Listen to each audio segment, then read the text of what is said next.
আমি গোটেই বিশ্ব পৰিৱৰ্তন কৰিব পাৰি। আসলতে শিক্ষা এক যাৱজ্জীৱন প্ৰক্ৰিয়া, আমি গোটেই জীৱনে লাভ কৰিব পাৰোঁ।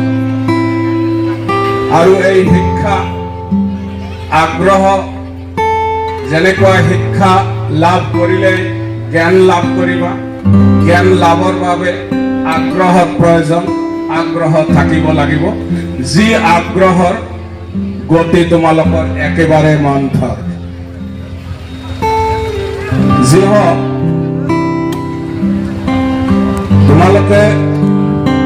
আপোনালোকে ভালকৈ জানে যে আজি আমাৰ বিদ্যালয় 2007 চনৰ পৰা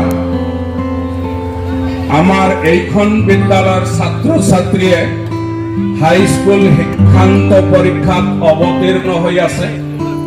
প্ৰতি বছৰে ইয়াৰ ফলাফল চাই আছে। আজি এবছৰ সম্ভৱতঃ 2014ত 67 ষ্টুডেণ্ট অৱতীৰ্ণ হৈছিল আৰু ডিষ্ট্ৰিক্ট ফাৰ্ষ্ট পজিশ্যনো পাইছিল। লগতে 67 ষ্টুডেণ্টে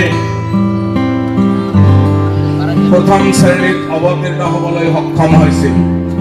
তাৰ আকৌ 2-3 বছৰমান পিছত 71 ষ্টুডেণ্টে এক্সাম দিছিল, 71 ফাৰ্ষ্ট ডিভিশ্যন পাইছিল। আৰু ডিষ্ট্ৰিক্টৰ ভিতৰত তেতিয়া আমাৰ ধুবুৰী ডিষ্ট্ৰিক্ট আছিল, ধুবুৰী ডিষ্ট্ৰিক্টৰ ভিতৰতে প্ৰথম স্থান কঢ়িয়াই আনিবলৈ সক্ষম হৈছিল।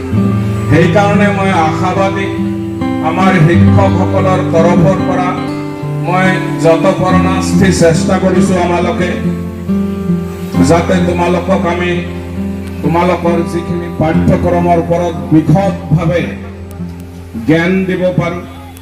ইয়াৰ কাৰণে আমি যথেষ্ট চেষ্টা কৰিছোঁ।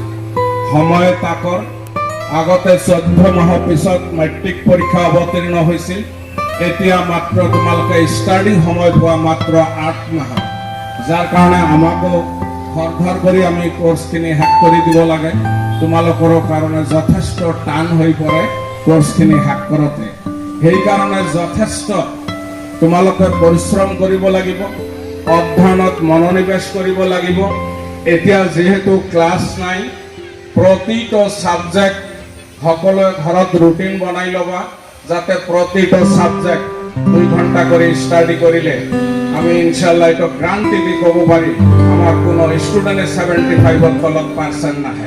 তোমালোকে যিখিনি সময় আছে এইখিনি সময় যদি এটা কৰি ছাবজেক্ট 2 ঘণ্টা কৰি ষ্টাডি কৰা, আৰু যি ঠাইত প্ৰব্লেম হ'ব যিকোনো ছাবজেক্টত যেতিয়াই কল কৰিবা, যদি ওচৰে পাজৰে থকা তেনেহ'লে স্কুলত আহিলে হওক, যদি দূৰ দূৰণিত থাকা তেনেহ'লে আমাক কল কৰিলে আমি লগে লগে শিক্ষক পঠাই দিম।